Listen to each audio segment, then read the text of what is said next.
Kumusta? May mga daang araw mo ngayon. Ako nga pala ay isang ABM student mula sa 11 Newton. Kiara ang pangalan. At ang tulang ito ay tungkol sa isang pwersang di maipaliwanag. Hindi siya damdamin, hindi siya misyon, hindi rin siya guni-guni. Palagi lang siya nandito. Nandito sa loob ko.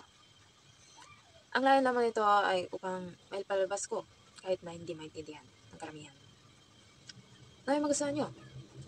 Pero pwede namang hindi. Ang titulo nga pala ng tulang ito ay Kawirduhan. Paano nga ba magsisimula? Kung ang isip ko ay blanco at walang opera. Hindi naman ako ganito dati Noon, isang kislap lang ay tapos na.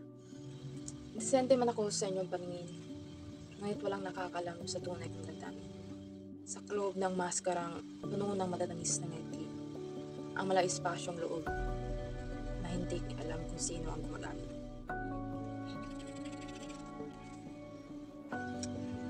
Paano nga ba ito isasalaysay? Paano isasalaysay ang nararamdamang pagod at huwang na di dumadapo sa mundong ginagalawan?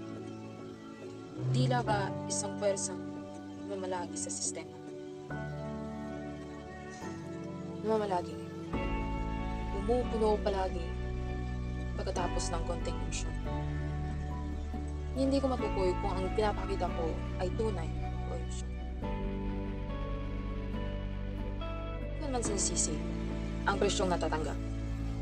Mga taong masa, responsibilidad, ang sarili. Wala. Walang may alam kung saan nagugat. Ano kaibigan? Ako'y ayos lang naman. Sadyang may konti lamang kawirduhan. Di man maintindihan ng karamihan, manatili ako matino at di napapansin ang nararamdaman.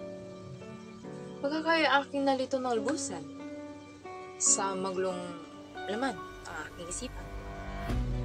Kaya tumayo na lamang at hayaang lumipas ang tulang mulang matinong binibigkas.